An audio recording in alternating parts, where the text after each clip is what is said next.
Hello മക്കളെ, എല്ലാവർക്കും electric charges and ഫീൽഡ്സിൻ്റെ നെക്സ്റ്റ് ടോപ്പിക് വീഡിയോയിലേക്ക് സ്വാഗതം. ഇന്ന് നമ്മൾ പഠിക്കാൻ പോകുന്ന electric field due to point charge ആണ്. അപ്പോൾ കഴിഞ്ഞ വീഡിയോയിൽ നമ്മുടെ ഇലക്ട്രിക് ഫീൽഡ് കോൺസെപ്റ്റ് പഠിച്ചിട്ടുണ്ട്, ഇക്വേഷൻ പഠിച്ചിട്ടുണ്ട്, കുറച്ച് ക്വസ്റ്റൻസ് ഒക്കെ ചെയ്ത് കാര്യങ്ങളൊക്കെ മനസ്സിലാക്കി. അത് കണ്ടിട്ട് തീർച്ചയായിട്ടും കാണണം, എന്നിട്ട് വേണം നിങ്ങളിത് കാണാൻ വേണ്ടിയിട്ട്. ഈ ഒരു വീഡിയോയിൽ നമ്മൾ മനസ്സിലാക്കാൻ പോകുന്നത് ഒരു ചാർജ് ഉണ്ട് Q, അവൻ കാരണം ചുറ്റും ഇലക്ട്രിക് ഫീൽഡ് ഉണ്ടാവും അല്ലേ. അതായത് ബേസിക്കലി ഇവൻ പോസിറ്റീവ് ചാർജ് ആണെങ്കിൽ എന്താ സംഭവിക്കുക, ഇലക്ട്രിക് ഫീൽഡ് ഇവിടെ എന്തായിരിക്കും, കഴിഞ്ഞ വീഡിയോയിൽ നമ്മൾ പറഞ്ഞിട്ടുണ്ടായിരുന്നു, എങ്ങോട്ടായിരിക്കും ഉണ്ടാവുക. ആ പോസിറ്റീവ് ചാർജിനെ എപ്പോഴും ഇലക്ട്രിക് ഫീൽഡ് ടുവേർഡ്സ് ചാർജ്, കാരണം ഒരു പോസിറ്റീവാണ്, വേറെ പോസിറ്റീവ് ചാർജിനെ അട്രാക്ട് ചെയ്യും. ഇവ നെഗറ്റീവ് ചാർജ് ആയിരുന്നെങ്കിൽ ഇവ നെഗറ്റീവ് ചാർജ് ആണ് -Q എന്ന് വിചാരിക്കുക. അപ്പോൾ എന്താണ് ഇവിടുത്തെ electric field away from the charge. പക്ഷേ ഇപ്പോൾ നമ്മൾ കഴിഞ്ഞ വീഡിയോയിലൊക്കെ പഠിച്ചത് എന്താണ്, ഡയറക്ഷൻ മാത്രം പറയാൻ പഠിച്ചിട്ടുള്ളൂ. പക്ഷേ ഇവിടുത്തെ ഇലക്ട്രിക് ഫീൽഡിൻ്റെ വാല്യൂ എത്രയായിരിക്കും, എത്ര ന്യൂട്ടൺ പെർ കൂളുംബ് ആയിരിക്കും അറിയില്ല. അപ്പോൾ അത് കണ്ടുപിടിക്കാനുള്ളൊരു ഫോർമുലയാണ് നമ്മൾ പഠിക്കാൻ, സിമ്പിൾ ഫോർമുലയാണ്, ഡെറിവേഷൻ എന്ന് പറയാൻ പോലും ഇല്ലത്, എങ്കിലും നമുക്ക് ഡെറിവേഷൻ എന്ന് വിളിക്കാം. മക്കളെ, ഇവിടെ ഒരു Q ചാർജ് ഉണ്ട്, ഇതാണ് നമ്മുടെ മെയിൻ ചാർജ്. ഈ മെയിൻ ചാർജിൻ്റെ അടുത്തേക്ക് നമ്മൾ എന്ത് ചെയ്തു, നമ്മളൊരു വേറൊരു ചാർജിനെ കൊണ്ടുവന്നു, അവൻ്റെ വാല്യൂ നമുക്ക് Q0 ആയിട്ട് എടുക്കാം. ഈ Q0 നമ്മൾ വിളിക്കും ടെസ്റ്റ് ചാർജ്. എന്ത് വിളിക്കും നമുക്ക്, ടെസ്റ്റ് ചാർജ്, വെറുതെ ടെസ്റ്റ് ചെയ്യാൻ വേണ്ടി കൊണ്ടുവന്ന ചാർജാണ് ടെസ്റ്റ് ചാർജ്. ഈ ടെസ്റ്റ് ചാർജിൻ്റെ പ്രത്യേകത, അതിൻ്റെ ചാർജ് വളരെ വളരെ വളരെ വളരെ ചെറുതായിരിക്കും, 0.0000 കൂളുംബായിരിക്കും. എന്തുകൊണ്ടാണെന്നുള്ളതായും പിന്നെയും പറഞ്ഞുതരാം. എത്ര ഡിസ്റ്റൻസിലാണ് ടെസ്റ്റ് ചാർജിനെ കൊണ്ട് വെച്ചിരിക്കുന്നത്, ലച്ച് 6 ഡിസ്റ്റൻസിൽ ടെസ്റ്റ് ചാർജിനെ കൊണ്ട് വെച്ചു. പറയാം മക്കളെ, ടെസ്റ്റ് ചാർജ് എക്സ്പീരിയൻസ് ചെയ്യുന്ന ഫോഴ്സിൻ്റെ മാഗ്നിറ്റ്യൂഡ് എത്രയായിരിക്കും? അത് നമുക്കറിയില്ലേ, രണ്ട് ചാർജ് തമ്മിലുള്ള ഫോഴ്സിൻ്റെ വാല്യൂ എത്രയാ, Q1 Q2 divide by r² ആയിരിക്കും. K എന്ന് പറഞ്ഞാൽ 1/4πε0. ഇവിടെ Q1 Q2 വരെയാണ് ആദ്യത്തെ ചാർജ് നമ്മുടെ Q, രണ്ടാമത്തെ നമ്മുടെ test charge Q0 divide by r². ഇതാണ് ഇവൻ എക്സ്പീരിയൻസ് ചെയ്യുന്ന ഫോഴ്സ്. ഇവൻ കാരണം അവൻ എക്സ്പീരിയൻസ് ചെയ്യുന്ന ഫോഴ്സ്. നേരെ തിരിച്ചും ശരിയാണ്, ഇവൻ കാരണം അങ്ങോട്ട് എക്സ്പീരിയൻസ് ചെയ്യുന്ന ഫോഴ്സും, അതായത് അവൻ ഇവനെ പിടിച്ച് വലിക്കുന്ന ഫോഴ്സും ഇവൻ അവനെ പിടിച്ച് വലിക്കുന്ന ഫോഴ്സും സെയിം ആയിരിക്കില്ലേ, മാഗ്നിറ്റ്യൂഡ് വൈസ് ഡയറക്ഷൻ ഓപ്പോസിറ്റ് ആയിരിക്കുന്നുള്ളൂ. ന്യൂട്ടൺസ് തേർഡ് ലോ അറിയില്ല അല്ലേ, അപ്പോൾ അത് പഠിച്ചു വെച്ചോ. അതായത് ഇവൻ അവൻ്റെ മുകളിൽ എക്സേർട്ട് ചെയ്യുന്ന ഫോഴ്സ് 3 ന്യൂട്ടൺ ഇങ്ങോട്ടാണെങ്കിൽ, മറ്റവൻ ഇവൻ്റെ മുകളിൽ എക്സ്പീരിയൻസ് ചെയ്യുന്ന എക്സേർട്ട് ചെയ്യുന്ന ഫോഴ്സ് 3 ന്യൂട്ടൺ ആയിരിക്കും, ഓപ്പോസിറ്റ് ഡയറക്ഷനിലാണേ ഉള്ളൂ. അവൻ ഇങ്ങോട്ട് പിടിച്ച് വലിക്കും, ഇവൻ അങ്ങോട്ട് പിടിച്ച് വലിക്കും. രണ്ടും പോസിറ്റീവാണ്, ഒബ്വിയസ്ലി റിപ്പലാണ് ചെയ്യും. ഇവൻ അവനെ അങ്ങോട്ട് റിപ്പിൽ ചെയ്യും, ഇവൻ അവനോട് ഇങ്ങോട്ട് റിപ്പിൽ, പക്ഷേ സെയിം 3 ന്യൂട്ടൺ ഫോഴ്സിലാണ്. ഓക്കെ, അപ്പോൾ ഫോഴ്സ് സെയിം ആയിരിക്കും. എനിവേ നമ്മൾ ഇൻട്രസ്റ്റഡ് എന്താണ്, ഇവൻ്റെ മുകളിൽ എക്സേർട്ട് ചെയ്യുന്ന ഫോഴ്സാണ്, അതിങ്ങോട്ടായിരിക്കും. ലെറ്റ്സ് പോസിറ്റീവ് ചാർജാണ്, അങ്ങോട്ടായിരിക്കും ഈ ഫോഴ്സ്. ഓക്കെ, ഇനി നമുക്ക് വേണ്ടത് ഫോഴ്സിൻ്റെ വാല്യൂ അല്ല, നമുക്ക് വേണ്ടത് ഇലക്ട്രിക് ഫീൽഡിൻ്റെ വാല്യൂ ആണ്. അപ്പോൾ ഇലക്ട്രിക് ഫീൽഡിൻ്റെ ഡെഫിനിഷൻ എന്തായിരുന്നു മക്കളെ, നമ്മൾ കഴിഞ്ഞ ക്ലാസ്സിൽ പഠിച്ചിട്ടുണ്ടായിരുന്നു. ഇലക്ട്രിക് ഫീൽഡ് കിട്ടണമെങ്കിൽ നിങ്ങൾ എന്ത് ചെയ്യണം, ഫോഴ്സ് പെർ യൂണിറ്റ് ചാർജ് എടുക്കണം, പെർ ചാർജ് എടുക്കണം. അപ്പോൾ ഇവിടുത്തെ ഇവൻ എക്സ്പീരിയൻസ് ചെയ്യുന്ന ഇലക്ട്രിക് ഫീൽഡ് ഇടണമെങ്കിൽ ഫോഴ്സ് കിട്ടിയാൽ പോരാ, ഫോഴ്സ് പെർ ആ ചാർജ് വേണം. ആരാണ് ആ ചാർജ്, Q0.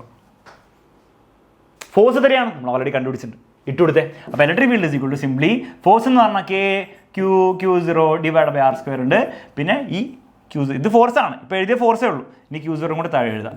ആ Q0 താഴെ എഴുതുമ്പോൾ Q0 കട്ടാവും. Electric field equal to KQ by r² കിട്ടും. അപ്പം ഇവൻ കാരണം ആ ഡിസ്റ്റൻസ് അകലെ ഉള്ള ഇലക്ട്രിക് ഫീൽഡ് എന്ന് പറഞ്ഞാൽ എത്രയാ, K എന്ന് പറഞ്ഞാൽ 9 × 10⁹. ഓൾറെഡി പഠിച്ചാണ് SI യൂണിറ്റിൽ 9 × 10⁹. അല്ലെങ്കിൽ 1/4πε0 എന്ന് എഴുതാം, 1/4πε0 അങ്ങനെ എഴുതാൻ കുഴപ്പമില്ല. Q എന്ന് പറഞ്ഞാൽ അവൻ്റെ മാഗ്നിറ്റ്യൂഡ് ഓഫ് ചാർജ്, R എന്ന് പറഞ്ഞാൽ ഡിസ്റ്റൻസ്. ഇത്രയുള്ള സംഭവം. അപ്പോൾ എന്തിനൊക്കെ ഡിപ്പെൻഡ് ചെയ്യും, ഇവൻ ഉണ്ടാക്കുന്ന ഇലക്ട്രിക് ഫീൽഡ് ഇവൻ്റെ ചാർജിനെ മാഗ്നിറ്റ്യൂഡ് ഡിപ്പെൻഡ് ചെയ്യും. എത്രത്തോളം ചാർജ് ഉണ്ടോ അത്രത്തോളം ഇലക്ട്രിക് ഫീൽഡ് കിട്ടും. 2 കൂടുമ്പോഴേക്ക് കുറച്ച് ഇലക്ട്രിക് ഫീൽഡ്, 1000 കൂടുമ്പോണ്ടെങ്കിൽ കൂടുതൽ electric field. Proportional to charge ആണ്, electric field proportional to charge ആണ്. ഡിസ്റ്റൻസിനെ ഡിപ്പെൻഡ് ചെയ്യും, K ഒരു കോൺസ്റ്റന്റ് ആണ്. അപ്പോൾ വിട്, ഡിസ്റ്റൻസിനെ ഡിപ്പെൻഡ് ചെയ്യും. യെസ്, ഡിസ്റ്റൻസ് കൂടുന്തോറും ഇലക്ട്രിക് ഫീൽഡ് കൂടുമോ, ഇല്ല. ഡിനോമിനേറ്റർ ആണുള്ളത്, ഇൻവേഴ്സ്ലി പ്രൊപ്പോർഷണൽ ആണ്. So electric field is inversely proportional to distance, അല്ല ഡിസ്റ്റൻസിൻ്റെ സ്ക്വയറും കൂടിയാണ്. അതായത് ഭയങ്കര പെട്ടെന്ന് കുറയും. അപ്പോൾ 1 മീറ്ററിലാണെങ്കിൽ ഇലക്ട്രിക് ഫീൽഡ് മോശം ഉണ്ടാവില്ല, 2 മീറ്ററിലാണെങ്കിൽ ഭയങ്കര കുറയും, പകുതിയല്ല പകുതിനേക്കാളും കുറയും. ഇൻവേഴ്സ്ലി പ്രൊപ്പോർഷണൽ ഡിസ്റ്റൻസ് ആയിരുന്നെങ്കിൽ പകുതി ആവുകയുണ്ടായിരുന്നുള്ളൂ, 1 മീറ്ററിൽ 2 മീറ്ററിലേക്ക് പോകുമ്പോൾ. സ്ക്വയറിനോട് പ്രൊപ്പോർഷനിൽ, അപ്പോൾ 2 മീറ്റർ പോയി കഴിഞ്ഞാൽ സ്ക്വയർ ദാറ്റ് ഇസ് 2² 4 ആണ്, ദാറ്റ് 1/4 ടൈംസ് ആവും. 3 മീറ്ററിലേക്ക് പോയാൽ 1/3², 1/3 അല്ല 1/3², അതായത് 1/9 ടൈംസ്. അപ്പോൾ ഇലക്ട്രിക് ഫീൽഡ് പെട്ടെന്ന് കുറഞ്ഞു വരും. ഇപ്പോൾ ഡിസ്റ്റൻസിൻ്റെ സ്ക്വയറിനോട് ഇൻവേഴ്സ്ലി പ്രൊപ്പോർഷനാണ്. അപ്പോൾ അതിൻ്റെ അർത്ഥം ഒരു electric field versus distance graph ഞാൻ വരച്ചാൽ എങ്ങനെ ഉണ്ടാവും, എന്ന് പറഞ്ഞിട്ടുണ്ടാവും. കാരണം electric field is inversely proportional distance square, പെട്ടെന്ന് കുറയും. ദൂരം കൂടുന്തോറും ഇലക്ട്രിക് ഫീൽഡ് കുറേ കഴിയുമ്പോഴാണ് ഓൾമോസ്റ്റ് 0 അല്ലെങ്കിൽ 10D. ക്ലിയർ ആണല്ലോ? ഈ ഇക്വേഷൻ വളരെ ഇമ്പോർട്ടൻ്റ് ആണ്, ഒരു ചാർജ് ഉണ്ടാക്കുന്ന electric field equation. Okay, clear ആണല്ലോ? ഡെറിവേഷൻ ആയിട്ടൊന്നും എക്സാമിൽ ചോദിക്കില്ല, കാരണം അത്രയും സിമ്പിൾ സാധനമാണ്.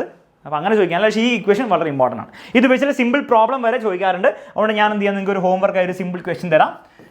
ഇത്രയുള്ള മക്കളെ, ഒരു ചാർജ് ഉണ്ട്, ചാർജ് മാഗ്നിറ്റ്യൂഡ് 3 കൂളുംബാണ്, ഡിസ്റ്റൻസ് ഇസ് ഈക്വൽ ടു 2 സെൻറ്റിമീറ്ററിൽ വാട്ട് ഈസ് ഇലക്ട്രിക് ഫീൽഡ് കണ്ടുപിടിക്കണം. Electric field newton per coulomb യൂണിറ്റിൽ തന്നെ കണ്ടുപിടിക്കണം. ഓക്കെ, സിമ്പിൾ ക്വസ്റ്റ്യൻ ആണ്, ട്രൈ ചെയ്ത് നോക്കാം. ഇനി ഒരു ഡിഫറെൻ്റ് ആയിട്ടുള്ള ഒരു കോൺസെപ്റ്റ് കൂടി ഞാൻ പറഞ്ഞുതരാം നിങ്ങൾക്ക്. എന്നൊരു ക്വസ്റ്റ്യൻ കൂടിയുണ്ട്. അത് എക്സാമിൽ ഒരിക്കലും വരാൻ പോകുന്നില്ല, പക്ഷേ നിങ്ങളുടെ തിങ്കിങ് ലെവൽ എന്തായാലും ഒന്ന് ഉയർത്തും, അല്ലെ ഉയർത്താൻ വേണ്ടി ഞാൻ ശ്രമിക്കും. ഓക്കെ മക്കളെ, നിങ്ങൾ മനസ്സിലാക്കേണ്ടത്, എൻ്റെ ചോദ്യം, ഈ ഇലക്ട്രിക് ഫീൽഡ് എന്ന് പറഞ്ഞാൽ ഒരു ഇമാജിനറി കോൺസെപ്റ്റ് ആണോ, അല്ലെ ശരിക്കുള്ള കോൺസെപ്റ്റ് ആണോ? ഒരു ചാർജിന് ചുറ്റും ഇലക്ട്രിക് ഫീൽഡ് ഉണ്ടെന്ന് നമ്മൾ പറഞ്ഞു, it is A force experience per unit charge. അതൊരു ഇമാജിനറി കോൺസെപ്റ്റ് ശരിക്കുള്ളതാണോ? ആൻസർ ശരിക്കുള്ളതാണ്. ഇത് കഴിഞ്ഞിട്ട് നിങ്ങൾ ഇലക്ട്രിക് ഫീൽഡ് ലൈൻസിന് വരെ അടുത്ത ടോപ്പിക്കിൽ നമ്മൾ പഠിക്കും.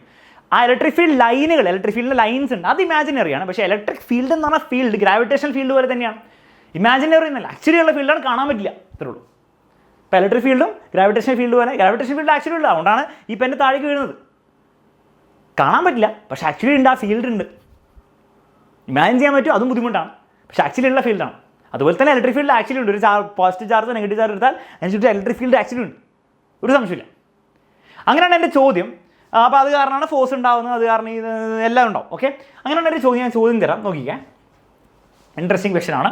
Imagine there is a charge 3 coulomb in earth, അല്ല ഓൺ എർത്ത്, 3 കൂളും എർത്തിൻ്റെ മണ്ടലുണ്ട്.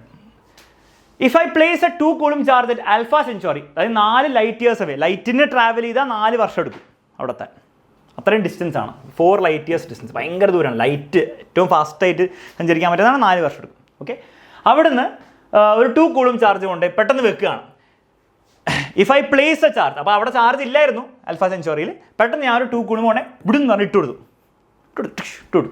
ചോദ്യം, when will the 3 coulomb charge start to move? ഈ 3 കൂളും ചാർജിന് റിപ്പൾസീവ് ഫോഴ്സ് എക്സ്പീരിയൻസ് ചെയ്യും, പോസിറ്റീവ് ഫോഴ്സ് ചാർജാണ്. എത്ര സമയത്തിനുള്ളിലാണ് ഈ 3 കൂളും ചാർജിന് റിപ്പൾസീവ് ഫോഴ്സ് എക്സ്പീരിയൻസ് ചെയ്യുക? എപ്പോഴാണ് ഈ 3 കൂളും തെറിച്ച് പോവുക? തെറിച്ച് പോവും, ശരിയല്ലേ? 2 കൂളുമിൻ്റെ അടുത്ത് കൊണ്ടുവരും, ഞാൻ 3 കൂളുമിൻ്റെ അടുത്ത് കൊണ്ട് 2 കൂളും വെച്ചാൽ രണ്ടുപേരും അങ്ങോട്ടും ഇങ്ങോട്ട് തെറിച്ചു പോകും. 3 കൂടുമ്പോൾ തെറിച്ചു, മറ്റൊന്നും തെറിച്ചു. 3 കൂടുമ്പോൾ തെറിച്ചു പോലോ, കാരണം റിപ്പൾസീവ് ഫോഴ്സ് ഉണ്ടാവും. അങ്ങനെയാണ് ഞാൻ അത്രയും ദൂരെ കൊണ്ട് വെച്ചാൽ തെറിച്ച് പോലോ, ഫോഴ്സ് കുറവായിരിക്കും, ഡിസ്റ്റൻസ് ഭയങ്കര കൂടുതലും, പക്ഷേ തെറിച്ച് പോവോ ഇല്ലയോ? പോവും. എപ്പോൾ തെറിച്ചു പോവും? അപ്പം തന്നെ തെറിച്ചു പോവോ, കുറേ കഴിഞ്ഞിട്ടാണ് തെറിച്ചു പോവുക? കമൻറ്റ് ബോക്സിൽ കമൻറ്റ് ചെയ്യാം. ടെക്സ്റ്റ് ബുക്കിൽ ഇതിനെപ്പറ്റി കുറച്ച് കാരണം കൊടുത്തിട്ടുണ്ട്, ഒന്ന് വായിച്ചു നോക്കിയാൽ കിട്ടും, പക്ഷേ പരീക്ഷയിലൊന്നും ചോദിക്കില്ല. അതുകൊണ്ട് ഇൻട്രസ്റ്റ് ഉണ്ടെങ്കിൽ മാത്രം കമൻറ്റ് ബോക്സിൽ കമൻറ്റ് ചെയ്യുക, ആൻസർ ഞാൻ നോക്കിയിട്ട് റിപ്ലൈ ചെയ്യാം. ഓക്കെ, അത്രേ ഉള്ളൂ പറയാം മക്കളെ. ഈ വീഡിയോയിൽ ഇത്രേ പഠിക്കാനുള്ളൂ. അടുത്ത വീഡിയോയിൽ നമുക്ക് കാണാം. Bye bye, take care. Also ബാച്ചിലൊക്കെ ജോയിൻ ചെയ്ത് ഫുൾ ആയിട്ടുള്ള കണ്ടന്റ് നിങ്ങൾക്ക് വേണമെങ്കിൽ താഴെ നമ്പറും കാര്യങ്ങളും കൊടുത്തിട്ടുണ്ടാവും, ജോയിൻ ചെയ്യുക, അടിപൊളിയായിട്ട് പഠിക്കുക. +2 മക്കളെ, ഒരു കാര്യം പറഞ്ഞുതരാം, രസമായിട്ട് പഠിക്കാൻ പറ്റും, പക്ഷേ നിങ്ങൾ ഡെയിലി പഠിച്ചു പോയാൽ മാർക്ക് നന്നായിട്ട് വാങ്ങാൻ പറ്റും, പക്ഷേ ഡെയിലി പഠിച്ചു പോയാൽ. അത്രേ പറയാനുള്ളൂ, കൂടുതലും പറയാനല്ല. ബൈ ബൈ, ടേക്ക് കെയർ, നമുക്ക് കാണാം.